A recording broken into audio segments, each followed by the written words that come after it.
Salut tout le monde, c'est Antoine. Aujourd'hui, je vais vous expliquer comment j'édite personnellement mes photos que je mets sur Instagram. Je vais vous mettre quelques exemples ici pour que vous puissiez voir ce que je fais en général sur mon compte comme style. Même si évidemment avec la vidéo que je vous fais, vous pourrez faire vraiment le style que vous souhaitez. Donc si vous souhaitez améliorer vos photos, les éditer plutôt que de publier comme ça sur Instagram par exemple des photos sans aucune modification, sans thème et teinte un petit peu spéciale. Parce qu'en fait ce qui est bien sur Instagram, c'est d'avoir un thème, donc plusieurs photos qui collent entre elles parce qu'elles ont le même genre de couleur, de teinte. C'est ce que moi je fais sur mon compte. Eh bien, je vous propose de suivre cette vidéo parce que je vais vous expliquer tout ça.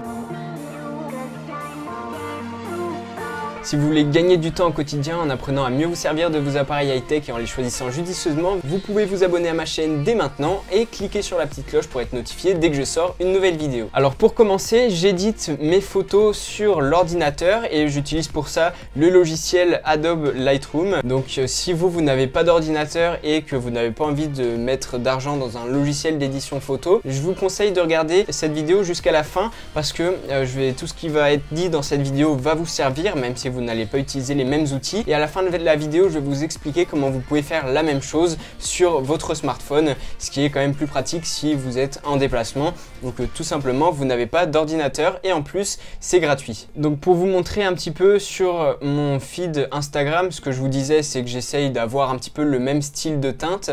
Donc à partir de ces 6 principales photos ici et un petit peu ces deux là, vous voyez que j'ai un petit peu le même genre de bleu. C'est ce que j'aime bien faire dans le thème que j'ai actuellement sur ma chaîne. Donc un bleu un petit peu rétro et qui est un petit peu mis en avant. Donc là aussi il y a un certain bleu un peu turquoise que je mets sur mes photos. Donc évidemment comme je l'ai dit, vous pourrez faire absolument ce que vous voulez, mais je vais vous montrer comment j'ai fait à peu près cet effet.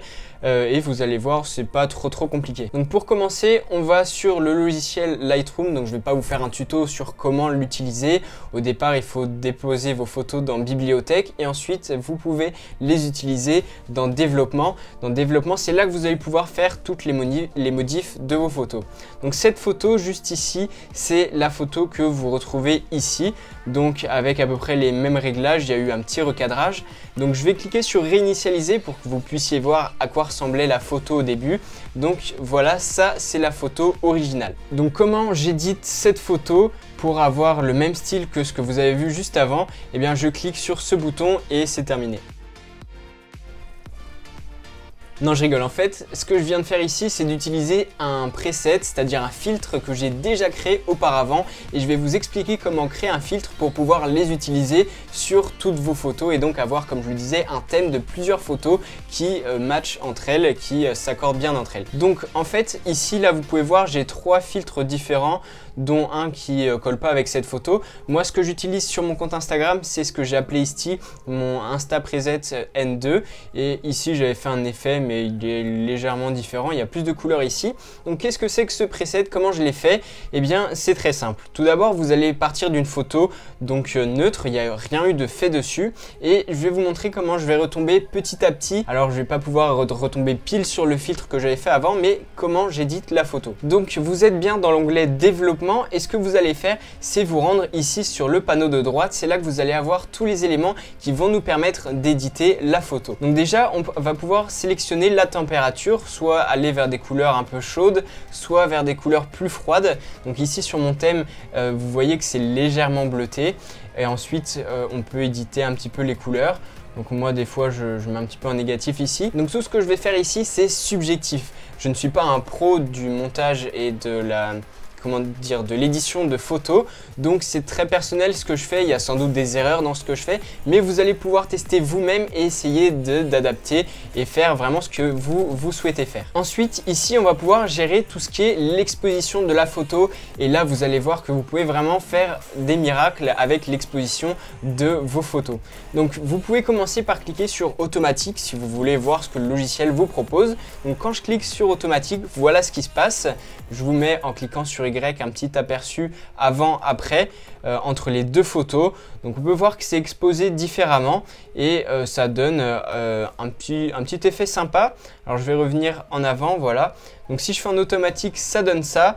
Moi, je vais vous montrer comment ça se passe si on veut modifier manuellement ces réglages. Donc déjà, on va pouvoir ajouter de la luminosité à la photo. Alors, il ne faut pas qu'il y en ait trop et pas qu'il n'y en ait pas suffisamment. Donc moi, je vais la remonter un petit peu. Mais vous pouvez voir que le bâtiment ici sur ma photo est beaucoup trop blanc. C'est cramé, c'est comme ça qu'on dit. L'image est cramée à cet endroit-là. Donc ce que je vais faire, c'est que je vais baisser les hautes lumières. C'est les points les plus blancs de la photo. Donc je vais les baisser pour, vous voyez, essayer de réduire un petit peu cette lumière et éviter donc ce genre de reflet. Ensuite, je vais essayer de baisser un petit peu les ombres.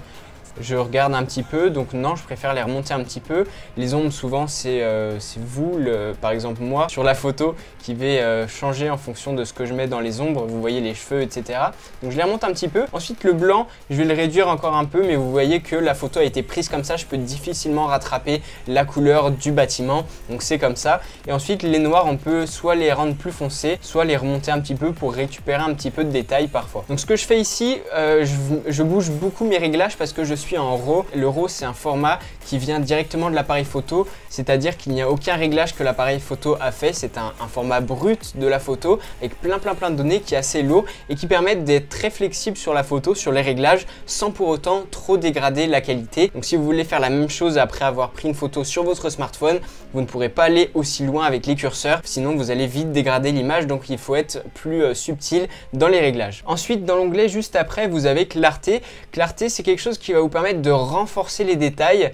Donc du coup, on perd un petit peu en couleur et sinon vous pouvez perdre en détail et du coup ça vous fait une photo plus floue. Donc ce que je fais souvent, c'est que je les remonte un petit peu. Voilà, pas trop. Et ensuite, dessous, vous avez deux choses qui permettent de faire un petit peu ressortir vos photos et leur donner un peu de couleur. Donc la vibrance, ici, c'est quelque chose qui va vous permettre de renforcer toutes les couleurs. Donc là, c'est trop, là, c'est beaucoup trop, mais ça peut être un style si c'est ce que vous recherchez, de donner quelque chose de très claquant, de très frappant au niveau des couleurs. Et au contraire, vous pouvez baisser la vibrance et atteindre quasiment presque du noir et blanc. Donc ce que je fais, c'est que je le monte à peu près ici aux 2/3. Je trouve ça pas mal. Et si on regarde par rapport à la photo d'avant, à la photo originale, on a quand même réussi à relever la photo. Maintenant, le curseur d'en dessous, c'est un petit peu la même chose, mais en beaucoup plus puissant. Vous voyez, si je monte là, c'est beaucoup trop saturé, mais encore une fois, ça peut être un style. Moi, je le remonte un petit peu. Je le remonte moins que le curseur de la vibrance. Donc là, on n'est pas encore à mon filtre. Voilà, celui-ci. Vous voyez que j'y suis pas encore parce que je vais pas retomber sur la même chose et il n'y a pas cette teinte bleue un peu renforcée que j'ai fait. Donc pour avoir ça, regardez comment ça se passe. Je vais aller ici dans l'onglet où il y a marqué TSL, couleur et NB et je vais sélectionner TSL et c'est là qu'on va pouvoir vraiment faire des trucs très cool. Donc vous cliquez sur le petit rond ici, ça va nous permettre de sélectionner le curseur et ensuite ce curseur vous allez le placer sur la couleur que vous voulez modifier. Donc nous c'est le bleu qu'on veut modifier, donc je vais aller chercher du bleu sur le t-shirt et ensuite je vais monter ou baisser ma souris et vous pouvez voir sur le panneau à droite que ça modifie les curseurs. Donc moi je vais descendre et vous voyez que voilà, c'est par ici que j'ai la teinte que je veux. Donc c'est un petit peu vert bleu, c'est un petit mix entre les deux. Et ça vous pouvez le faire n'importe où, vous pouvez essayer sur le marron du bois pour faire quelque chose de beaucoup plus sombre. Par contre vous voyez que si je fais ça, ça change aussi de la couleur de mon visage. Donc du coup il faut vraiment regarder ce que ça fait parce que ça joue un petit peu sur tous les réglages de la photo. Donc voilà, là j'ai quelque chose qui ressemble à peu près à mon filtre. Donc mon filtre, lui, il donne ça, il était beaucoup plus lumineux. Évidemment, je ne peux pas retomber exactement sur la même chose. Ensuite, il y a encore quelques petits réglages. Là, c'est plus du détail. Je ne saurais pas trop vous dire. Comme j'ai dit, je ne suis pas un pro, j'essaye de bidouiller un petit peu. Vous pouvez aussi utiliser ici correction de l'objectif si vous utilisez un appareil photo avec une marque particulière. Donc par exemple, imaginons que ça soit un objectif Canon 50. Vous voyez qu'il modifie légèrement, il corrige en fait les aberrations alors chromatiques, mais surtout les distorsions de l'objectif. Vous voyez qu'il redresse l'image. Donc si vous avez un objectif en particulier, regardez s'il apparaît dedans. Ensuite, il y a quelques autres effets ici pour donner des trucs. Bon, sans plus, j'aime pas trop utiliser ce genre d'effet ici. Il y a plusieurs choses à faire ici et autrement, voilà, vous avez vu les principales choses. Toujours dans l'onglet TSL, vous pouvez aussi choisir, donc on a vu la teinte, mais aussi la saturation, c'est-à-dire booster les bleus ou alors les enlever pour qu'ils deviennent presque éteint, de noir et blanc du coup. Tout ce qui est bleu devient presque noir et blanc. Et on peut aussi jouer sur la luminance, donc rendre les bleus beaucoup plus lumineux ou alors les baisser. Donc vous voyez que là ça rend pas grand chose, ça dépend aussi où vous placez le curseur parce que tout se joue là. En fait ça se joue au moment où vous choisissez la couleur. Donc je vais revenir en arrière pour établir ma photo, voilà. Et sinon on peut tout monter d'un coup, mais du coup ça va vous donner quelque chose d'un peu bizarre. Voilà. Maintenant, vous avez aussi moyen de modifier le cadrage en cliquant sur le petit bouton ici. Donc vous pouvez modifier. Aussi, ce qu'il faut savoir, c'est que sur Instagram, le format qui sera le plus gros, ça va être du 1 par 1. Donc vous pouvez cliquer ici et du coup vous voyez c'est le format carré des photos sur Instagram, c'est ce que j'ai mis. Et aussi il y a un autre format sur Instagram, c'est du 4/5e. Donc c'est-à-dire que ça apparaît un petit peu sur une plus grande partie de l'écran. Par contre sur votre feed vous ne verrez qu'un petit carré. Donc voilà, j'ai envie d'enregistrer ça, de faire terminer. Et ensuite, j'ai envie d'enregistrer ce filtre pour pouvoir le mettre sur toutes mes autres photos. Donc ce que je vais faire pour l'enregistrer, ce filtre, c'est que je vais aller sur le panneau de gauche et cliquer sur le petit plus qui apparaît ici. Donc je vais donner un nom, par exemple mon filtre test. Et voilà, ensuite je peux cocher tous les paramètres que je veux ajouter dans ce filtre. Donc voilà, c'est tout ce qu'on a fait, vous cochez à peu près tout. Et moi je ne veux pas qu'il y ait le recadrage, je ne veux pas recadrer la photo à chaque fois que j'applique et je ne veux pas activer la correction de l'objectif parce que je peux utiliser un objectif différent à chaque fois. Donc je décoche la correction d'objectif et je vais vérifier qu'il n'y a pas le recadrage qui est activé. Donc le recadrage c'est dans transformation si je dis pas de bêtises, donc je le décoche et ensuite je vais pouvoir créer ce filtre.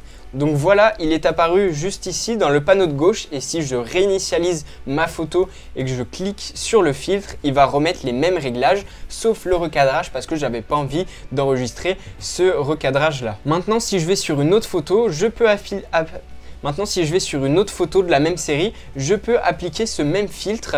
Regardez ce que ça donne. Donc du coup, on peut faire en sorte que plusieurs photos collent entre elles. Et ça, j'aime beaucoup pouvoir adapter plusieurs photos entre elles. Ce qui est marrant, c'est que maintenant, ce filtre, vous allez pouvoir le mettre partout. Là, vous êtes encore sur une photo que j'avais prise sur mon compte Instagram.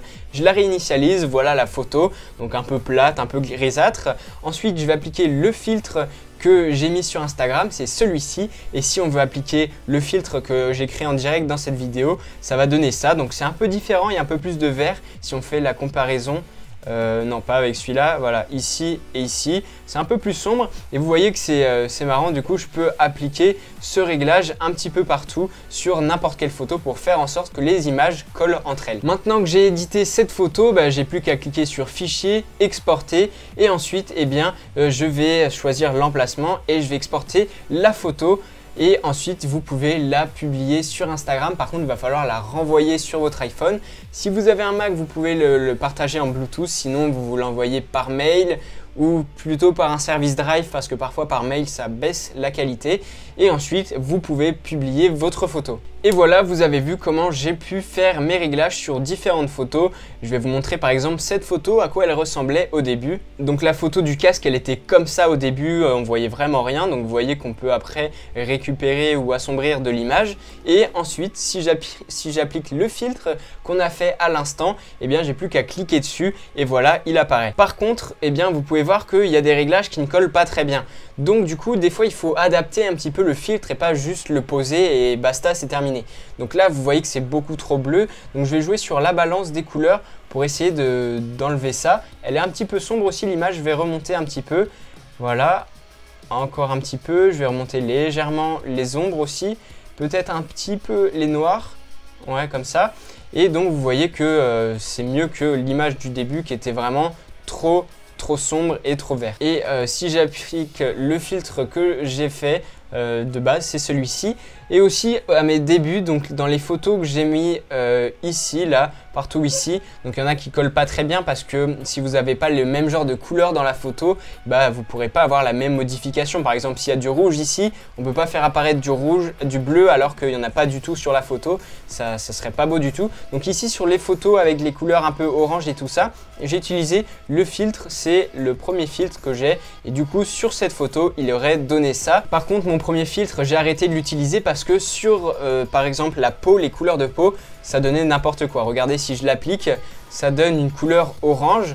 Bon, c'est pas trop mal sur cette photo, mais du coup c'est pas terrible. Il aurait fallu changer un peu parce que la couleur de peau n'est plus très fidèle.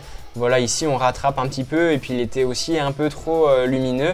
Donc voilà, là ça donne une photo aussi assez sympa comparé à mon autre filtre. Donc vous avez vu comment ça se passe pour créer ce genre de photo. Maintenant, comme promis, je vais vous expliquer comment je fais sur le smartphone pour pouvoir enregistrer des photos et les modifier. Donc en fait, il faut savoir qu'il y a exactement la même application sur iPhone, le même logiciel. Enfin, quand je dis exactement, c'est à peu près. Il y a l'application Lightroom sur l'App Store et le Play Store, application gratuite qui va vous permettre d'effectuer les mêmes réglages. Donc c'est pour ça que je vous ai dit de suivre cette vidéo, parce que vous allez pouvoir modifier les mêmes curseurs, à part que ça se présente un peu différemment sur l'interface mobile. Donc vous mettez vos photos sur Lightroom et ensuite vous allez pouvoir modifier. Par contre, je pense que c'est un petit peu plus dur d'enregistrer un filtre sur ça. Ce que vous pouvez faire, c'est modifier votre photo et ensuite, si vous voulez l'utiliser comme un filtre, vous la gardez dans votre galerie Lightroom et vous ajoutez une nouvelle photo. Vous allez sur la photo que vous avez modifiée au début et là vous pouvez aller sur les trois petits points et faire copier tous les réglages. Donc c'est un peu comme si la photo était un filtre. Vous faites copier, vous retournez sur la nouvelle photo que vous voulez éditer, vous cliquez sur coller et voilà, c'est bon, vous avez appliqué votre preset sur la photo et donc vous pouvez tout faire sur mobile finalement et c'est quand même assez cool. Dites-moi ce que vous avez pensé de ce tutoriel juste en dessous dans la description de la vidéo, ça m'intéresserait de savoir si vous aussi vous modifiez ces photos et si cette vidéo vous a aidé. Alors je suis désolé, je suis pas rentré dans les détails de A à Z comment apprendre à utiliser Lightroom parce que c'est pas le sujet, je voulais vraiment vous montrer comment je modifie les paramètres. Évidemment, c'est pas de la grande science, hein. Moi je fais un petit peu ça au feeling. Il y a des petites erreurs sur mes photos, par exemple vous pouvez voir ici sur l'ordi, les cheveux ils sont un petit peu bleutés ici. Donc normalement il faudrait que je m'amuse à faire quelque chose, un rond ici pour cacher parce qu'on a un petit outil rond pour cacher. Alors je me suis trompé, c'est ce rond ici. Donc du coup on peut essayer d'adapter et tout, mais je m'amuse pas trop à faire ça. Normalement on peut récupérer et cacher un petit peu les erreurs. J'espère que cette vidéo vous aura plu. N'hésitez pas à mettre un gros pouce bleu juste en dessous. Évidemment de me suivre sur mon compte Instagram pour voir mes prochaines photos. N'oubliez pas de vous abonner à ma chaîne pour plus de tutoriels et tests de produits high-tech pour mieux les choisir et puis aussi vous apprendre à mieux vous en servir. En attendant ma prochaine vidéo, portez-vous bien. On se retrouve très bientôt.